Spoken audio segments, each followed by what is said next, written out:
नमस्कार दोस्तों, आपका फिर से स्वागत है मेरे YouTube चैनल पे। और आज हम एक इम्पॉर्टेंट एडिटोरियल को डिस्कस करने वाले हैं।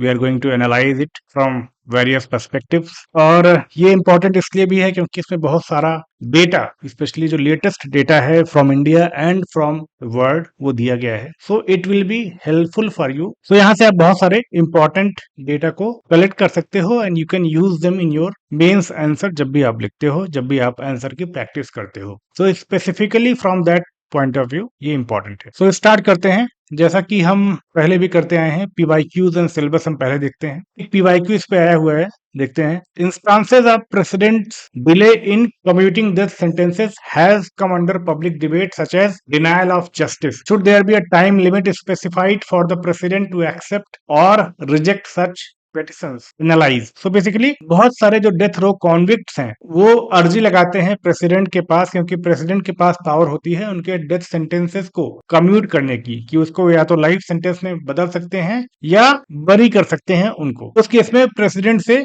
अर्जी लगाते हैं। और क्या होता है कि जो प्रेसिडेंट होते हैं वो बहुत टाइम तक उस पर कोई डिसीजन नहीं लेते हैं। तो जो ये इन डिसीजन का फेज है उसमें जो डेथ रो कॉन्विक्ट है वो बहुत ही इमोशनल टर्बुलेंट के थ्रू जाता है, मेंटल टॉर्चर के थ्रू जाता है, क्योंकि उसको पता नहीं है कि उसका डेथ सेंटेंस खत्म करेंगे प्रेसिडेंट या फिर वो कंटिन्यू रहेगा and he has to die. उस केस में बहुत सारा मेंटल टॉर्चर होता है, साइकोलॉजिकल इश्यूज होते हैं जो डेथ रो कॉन्विक्ट होते हैं। तो ये माना जाता है कि ये एक ह्यूमन राइट वायलेशन है of the death row convict. और इसलिए ये पूछ रहा है क्वेश्चन आपसे कि क्या कोई टाइम लिमिट होनी चाहिए जिसके अंदर प्रेसिडेंट को अपना डिसीजन देना चाहिए कि whether he is commuting the death sentences of the individual और रिजेक्टिंग इट। सो एक क्लैरिटी रहेगी तो इंसान को जो टॉर्चर के थ्रू जाना पड़ रहा है दैट विल नॉट हैपन। तो उस कॉन्टेक्स्ट में क्वेश्चन आया था। अब समझते हैं कि जो आर्टिकल है उसका रेलेवेंस कैसे है यूपीएससी एस्पिरेंट्स के लिए। So basically parliament and state legislature, क्योंकि इसमें हम लॉ की बात भी करेंगे कि जैसे वेस्ट बंगाल ने एक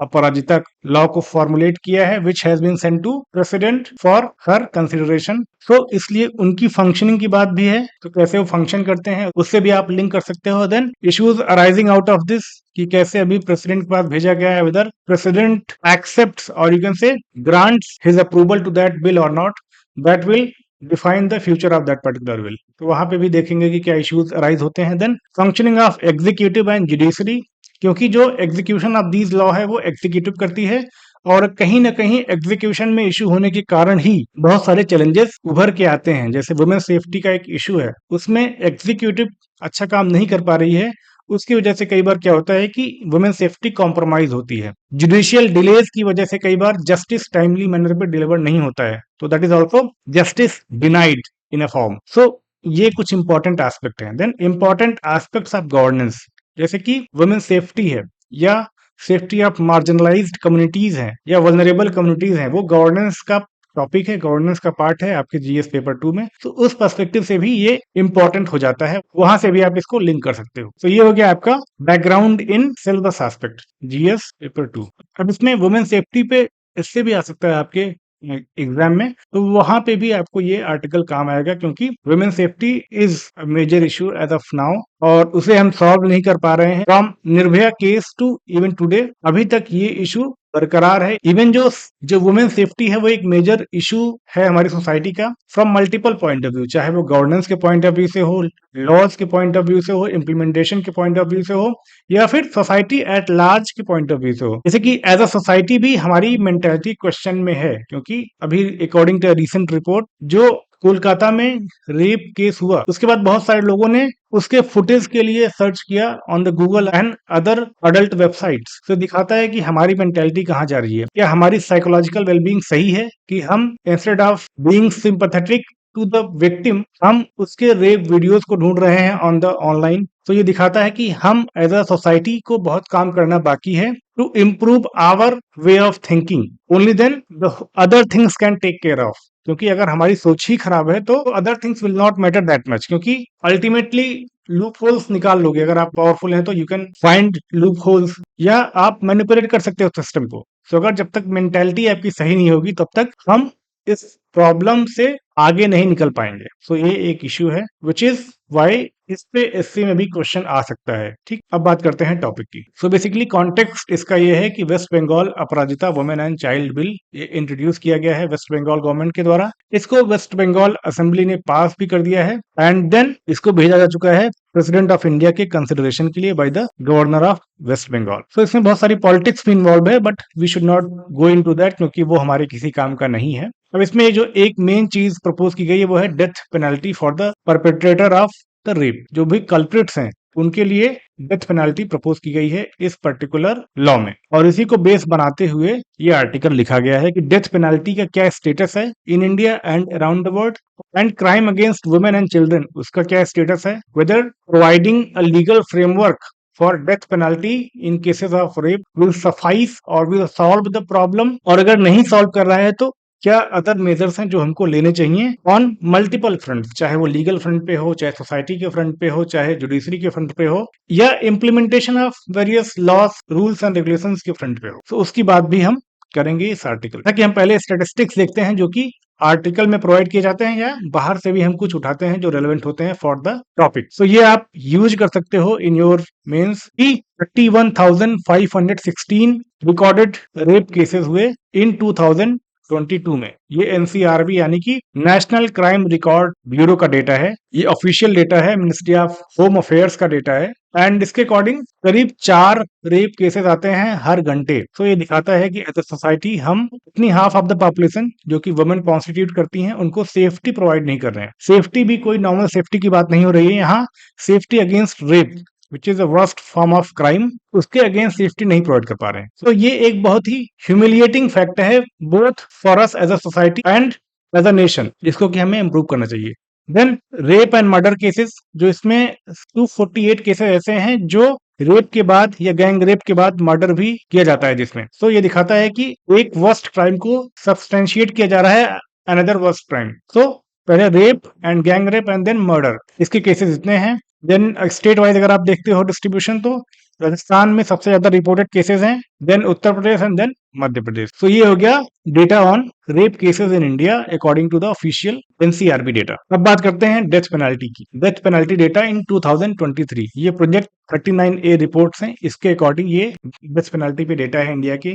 अब जब भी कोई डेटा कोट करते हो अपने मेंस के आंसर में, then you must mention the name of the report according to which you are providing that particular data, क्योंकि आपके अनुसार डेटा नहीं होना चाहिए। So ये डेटा आप देख लेना कि 120 रिकॉर्डेड डेथ सेंटेंसेस है 2023 में, जो कि 2022 से कम है। 2022 में 167 थे, 2023 में 120 है। Then people on death row, ये 2023 में जो है वो 561 प्रिजनर्स थे, हाईएस्ट इन 2 डिकेड्स, एंड 2019 में ये 378 थे। तो ये क्यूमुलेटिव डेटा है, it is not a data in a particular year. So इतने लोग डेथ सेंटेंसेस को फेस कर रहे हैं। तो अगर जैसे आप वो पीवाईक्यू वाला क्वेश्चन अटेम्प्ट कर रहे हो तो you can provide this particular data कि कैसे जो पीपल ऑन डेथ रो हैं उनका नंबर इंक्रीज हो रहा है ग्रेजुअली, जिससे हम बता सकते हैं कि जो प्रेसिडेंट का डिसीजन है वो टाइमली मैनर में नहीं आ रहा है, और इसकी वजह से जो psychological mental and health issues होंगे जो भी डेथ रो कॉन्विक्ट है, उससे उनका जो ह्यूमन राइट्स वायलेट हो रहा है, वहां से आप लिंक कर सकते हो और वहां से बोल सकते हो कि हाँ टाइमली मैनर में सोल्यूशन प्रोवाइड करना चाहिए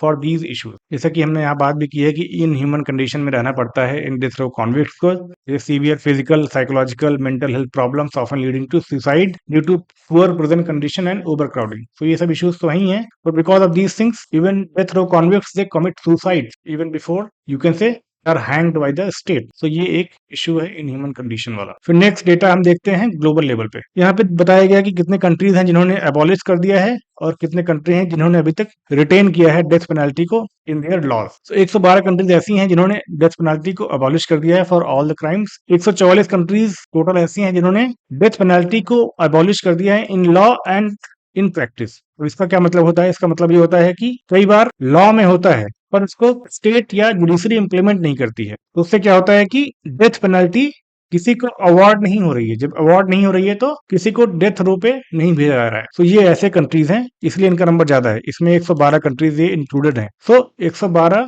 कंट्रीज के अलावा जो 32 और कंट्रीज हैं वो क्या हैं, उनमें इन प्रैक्टिस जो है वो डेथ पेनल्टी को एबॉलिश कर दिए गए। हालांकि उनके यहाँ लॉ में मेंशन होगा अभी भी कि डेथ पेनल्टी दी जा सकती है by the courts but in practice they have abolished it. Then retention वाली कंट्रीज कौन कौन सी हैं, कि कौन कौन से कंट्रीज ने अभी तक रिटेन किया है both in practice and law. ऐसी 55 कंट्रीज हैं जिन्होंने डेथ पेनाल्टी को रिटेन किया है इन law and in practice. South Asia का स्टेटस देखते हैं तो यहाँ पे भूटान एंड नेपाल ने अबॉलिश कर दिया है डेथ पेनाल्टी को both in law and in practice. Then Maldives and Sri ऐसे हैं जिन्होंने इन प्रैक्टिस अबॉलिश कर दिया है, मतलब कि लॉ है उनके यहाँ बट प्रैक्टिस में नहीं लाते हैं उसको, यानी कि डेथ सेंटेंसेस अवॉर्ड नहीं करती है वहां की courts.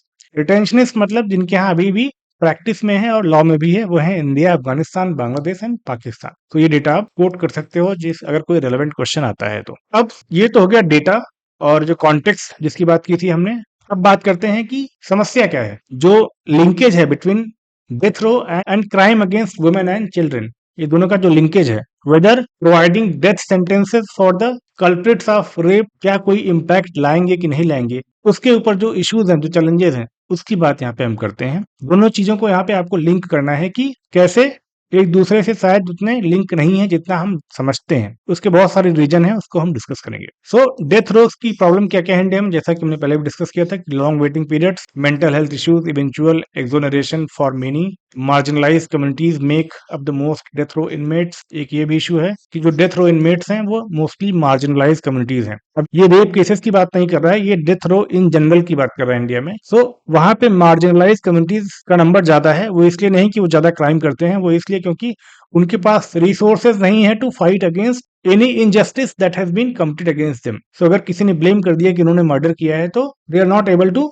Fight against it because they do not have adequate resources. कई बार बेल भी इनको नहीं मिलती है, जिसकी वजह से उनकी सिचुएशन काफी खराब है। Then ये सब इश्यूज हैं, prison overcrowding, lack of state compensation and inhuman condition highlights flaws in justice system. So overcrowding का इशू है। तो ये हो गया कुछ problems with death row in India, जो भी लोग डेथ रो पे हैं उनसे रिलेवेंट समस्याएं क्या क्या हैं, वो एक प्रॉब्लम है। देन अब बात करते हैं रेप केसेस की कि उनका क्या लिंक है यहाँ से। So media and public discourse level rapist and monsters and rakshas, इसका बैक कहाँ है? This has been tied to cultural narrative of gods vanquishing evil, death penalty as justice. Public reaction often seeks vengeance focusing on family honour over victim autonomy. So basically जो हमारा culture है, जो बात कर रहे हैं कि तो बेसिकली ये आर्टिकल बोल रहा है कि जो कल्चरल एस्पेक्ट है द इशू ऑफ रेप का, especially against women and children, उसका दिक्कत यह है कि उसको हम एज अ लीगल प्रॉब्लम नहीं ट्रीट करते हैं, rather we link it to the Ravana, we link it to the rakshasa. And जो जस्टिस सिस्टम है जिसका काम है reformation of the society, reformist in nature होना चाहिए, जस्टिस उसका अल्टीमेट गोल होना चाहिए, ना कि वेंजेंस। बट क्योंकि सोसाइटी में ऐसी नैरेटिव बढ़ाई जाती है जिसकी वजह से क्या होता है कि हमारा गोल वेंजेंस हो जाता है इंस्टेड ऑफ जस्टिस, और उससे कई बार जो सिस्टम है वो इन्फ्लुएंस हो जाता है। तो वहां पे आपको दिखेगा कि ऑफन जो कल्प्रिट्स हैं उनको या तो डेथ सेंटेंस अवॉर्ड किया जाता है या फिर कई बार एग्जीक्यूटिव इटसेल्फ इंस्टेंट जस्टिस देने का प्रयास करती है, जैसे कि बहुत सारे केसेस हुए थे रिसेंटली। अब ये देखने में तो अच्छा लगता है बट इससे नुकसान क्या है? नुकसान ये है कि जो स्टेट का जो रिस्पॉन्सिबिलिटी है वो खत्म हो जाता है। क्यों? क्योंकि स्टेट का काम क्या है? To provide safety, security and enabling that women and children they achieve their full potential, but वो नहीं करती है। इंस्टेड ऑफ इमीडिएट एक्शन लेके जो डिससेटिस्फैक्शन है इन द सोसाइटी उसको खत्म करने का प्रयास करती है। उससे क्या होता है कि जो इश्यूज हैं, जो अंडरलाइंग इश्यूज हैं, वो रेक्टिफाई नहीं होते हैं। जैसा कि मैंने एग्जांपल दिया अभी आपको कि लोग वीडियो सर्च कर रहे थे अबाउट दैट पर्टिकुलर इंसिडेंट। दूसरा एग्जांपल है एमपी में कहीं रेप कमिट किया जा रहा था in a very busy area, but वहां पे किसी ने आगे बढ़ के उसको रोकने का प्रयास नहीं किया। Instead they started filming that incident. तो ये दिखाता है कि एज अ सोसाइटी कहीं ना कहीं फॉल्ट हम में लाई करती है and we should take a comprehensive out view to amend the situation, to reform the situation, to reform as a society. So उसकी बात यहाँ पे करता है कल्चर एस्पेक्ट। तो आप अगर इस पॉइंट को अपने मेंस में लिख रहे हो तो ट्राई करिए कि this should not come as a कि आप रेपिस्ट का फेवर कर रहे हो, बिकॉज समटाइम्स अगर आपने इसको सही से प्रेजेंट नहीं किया तो then this might seem that way. क्योंकि इस आर्टिकल में भी जो भी राइटर्स ने भी इस आर्गुमेंट को एक राइट मैनर में प्रेजेंट नहीं किया था, जिसकी वजह से वहां पे भी कहीं ना कहीं आपको लगता है कि he is taking the side of the rapist और द कल्प्रिट्स, जबकि ऐसा नहीं है। ये आपको इस तरह से फॉर्मुलेट करना है, इस तरह से लिखना है जिससे कि आप जो मेन मोटिव है वो कन्वे कर पाओ, which is to reforming the system, state, society, rather than acting in a short sighted manner. Acting to seek vengeance not justice, वो इसका मेन पॉइंट है। देन यहाँ पे बात करता है कि एक सुपरफिशियल सोल्यूशन है, क्योंकि जो स्टेट है वो अपनी रिस्पॉन्सिबिलिटी से भाग जाता है। उसकी रिस्पॉन्सिबिलिटी है to provide safety and security to women, ensure that timely justice for culprits and compensation as well as enabling condition for the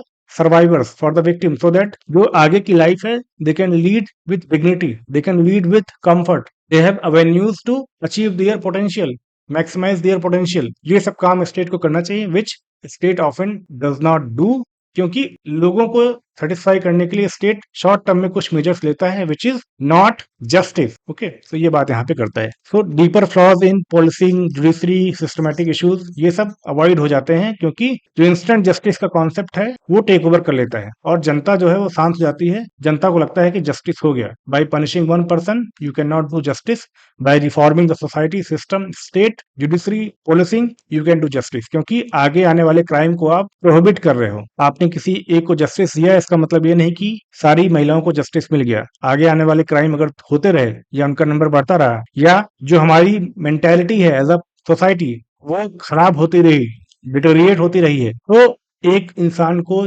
instant justice दे के सिस्टम सुधरेगा नहीं, या ये इश्यूज वो सॉल्व नहीं होंगे, ये जो प्रॉब्लम्स है सोसाइटी की वो सॉल्व नहीं होंगी, रादर वो और ही एग्जर्बेट होंगी, जो कि खराब चीज है हमारी सोसाइटी के लिए, which should not happen. Victims often let unsupported after legal process with a lack of focus on their long term welfare. जैसा कि मैंने कहा कि स्टेट की रिस्पॉन्सिबिलिटी होनी चाहिए to ensure that welfare of the victims are taken care of. उनके पास right education की, हेल्थ की, फ्यूचर की अपॉर्चुनिटीज होनी चाहिए, और ये काम होना चाहिए स्टेट का, not just the victims but also the family of the victim, क्योंकि उनको भी इसके थ्रू जाना पड़ता है। बिकॉज हमारे साथ दिक्कत ये है कि हम वुमेन को as a status symbol represent करते हैं, एंड उससे क्या होता है कि हम उसको एज अ विक्टिम ना ट्रीट करके उसको ट्रॉफी की तरह ट्रीट करते हैं, और अगर ट्रॉफी पे कोई हार्म आता है तो उसको हम अपने ऊपर हार्म लेते हैं। हमारा काम क्या होना चाहिए कि विक्टिम को विक्टिम की तरह ट्रीट करें, और जो भी फैसिलिटेटिव इन्वायरमेंट क्रिएट कर सकते हैं, जो भी एम्पैथेटिक इन्वायरमेंट क्रिएट कर सकते हैं, वो हमें क्रिएट करना चाहिए, जो कि हम नहीं करते हैं, both as a state and as a society. तो ये एक दिक्कत है।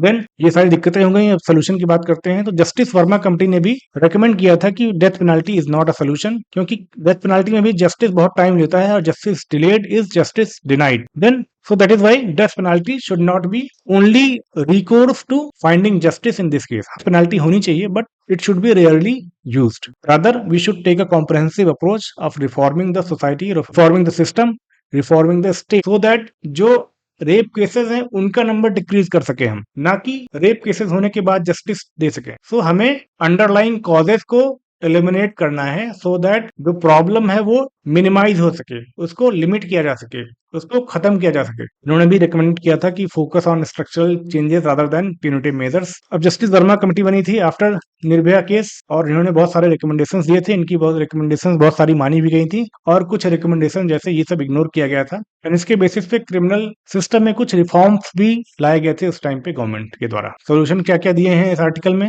इन्होंने कहा है कि rape and sexual violence system violence stem from power dynamics not just sex. तो ये पावर डायनेमिक्स को भी हमें सुधारना है, जिससे कि जो पावरफुल लोग हैं, जिनको लगता है कि we can do it and get away from it, वो नहीं होना चाहिए, क्योंकि हमारे जस्टिस डिलीवरी सिस्टम है वो बहुत ही पुअर है, वो टाइमली मैनर में काम नहीं करती है, वो उसका बहुत ही मैनिपुलेट किया जा सकता है। जैसा कि आपने देखा होगा कि जो प्रोटेस्टर्स थे उनके ऊपर हमला होता है, जो क्राइम सीन है वहां उसको खत्म करने का या उसको डिटोरिएट करने का काम किया जाता है बाय द मॉब, और पुलिस कुछ नहीं करती है। तो बहुत सारे इश्यूज हैं जो सिस्टमिक हैं, उनको सॉल्व करना इंपॉर्टेंट है, जिससे कि जो पावर डायनेमिक्स है, जिससे लगता है कि मैं पावरफुल हूं और मेरे खिलाफ कोई कुछ नहीं कर सकता है, वो जो मेंटालिटी है उसको खत्म करना है। Then ending the death penalty and life imprisonment without parole. So reform का मौका भी मिलना चाहिए, इनका ये कहना है कि इनका ये कहना है because we follow the reformist judicial system, ना कि रेट्रोवेटिव जुडिशियल सिस्टम। तो जो भी कल्प्रिट्स हैं उनको रिफॉर्म का मौका भी मिलना चाहिए।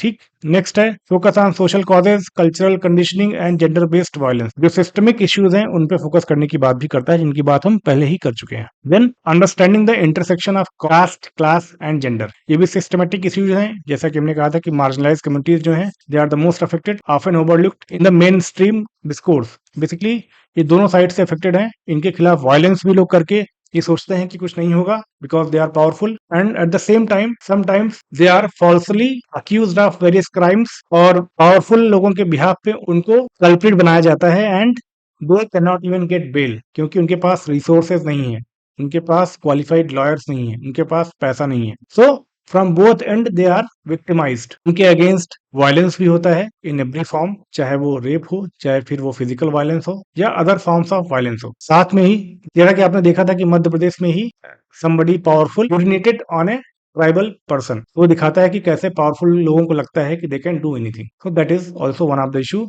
जिसको हमें समझना पड़ेगा, जिसको सिस्टम को समझना पड़ेगा, सोसाइटी को समझना पड़ेगा, एंड जो जुडिशरी है उसको भी समझना पड़ेगा। Then public awareness campaign need to highlight caste, race, religion and gender based violence.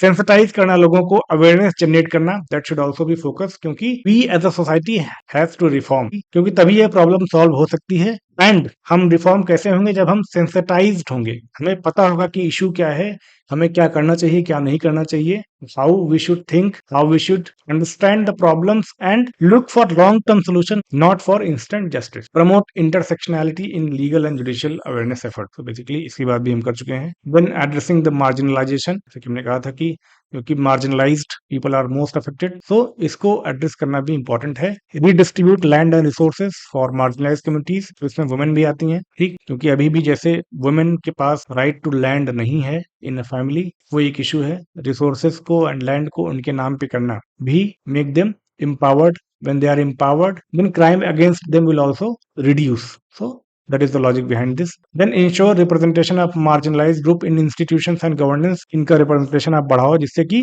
the laws, policies, frameworks, implementation, justice delivery in at every level इनका representation रहेगा, तो जो इनके issues हैं वो ज्यादा अच्छे तरीके से वो लोग समझेंगे। and then the policies, plans, implementation, they all will be as per the need of the society, as per the need of these marginalized communities, and जिससे कि प्रॉब्लम अल्टीमेटली सॉल्व की जा सकेगी। अभी क्या होता है कि there is a gap between what is expected by the marginalized communities और groups and what is provided by the state. State का कोई भी पार्ट हो, चाहे जुडिशरी हो, चाहे इंप्लीमेंटेशन वाला एस्पेक्ट हो, चाहे लीगल वाला एस्पेक्ट हो, so there is a gap. So उस गैप को फिल करने के लिए representation is very important. Then public health care and education need more funding to provide long term support to survive. इसकी बात भी हम कर चुके हैं कि स्टेट का रोल होना चाहिए to provide enabling condition for the victims to lead a normal life, fulfill their, you can say, aspirations and maximize their potential. Then creating a supportive ecosystem for survivor, इसकी बात भी हम कर चुके हैं, यहाँ पॉइंट वाइज में mention है। Survivors need access education, employment, healthcare, support for families, especially minor siblings of the rape survivor, build community-based solution that prioritize their dignity and constitutional values। ये सब बात आपको करनी चाहिए as a society, as a system, as a state. Then patriarchal norms को भी हमें reform करना चाहिए, जैसा कि हमने कहा कि हम वुमेन को एज अ प्राइज रखते हैं, कि अगर वुमेन को एज अ ऑनर की ट्रीट करते हैं, not as a person, and often we forget to treat women as a person,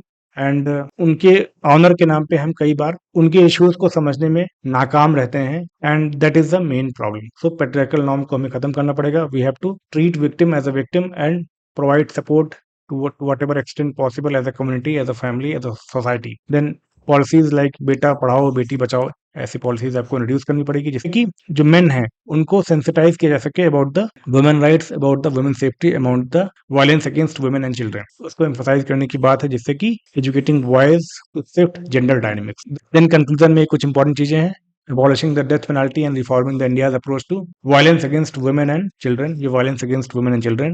Call for critical engagement with law and public awareness campaigns. Address societal and legal biases to promote gender equity and justice for marginalized groups. Death penalty does not offer long-term solution. Reform must focus on systematic changes in law, police, and societal attitudes. Education, gender equality, and representation are key drivers for lasting change. जो ये सब बातें हम कर चुके हैं कि ये सब चीजें आपको करनी पड़ेंगी, only then we can expect lasting reform in the society and protecting the women and children in our society, so that they can lead a quality life, they can maximize their potential, they can achieve whatever they aspire for, and they feel safe, secure and respected in the society। जो कि अब बात करते हैं एक practice question की, जिसको आप लिख के आप मुझे टेलीग्राम पे भेज सकते हो। I will be happy to evaluate it and provide a constructive feedback. Discuss the role of death penalty in addressing the violence against women and children. Critically analyze its effectiveness as a deterrent and examine alternative approaches to justice। तो ये question है, you can attempt it and send me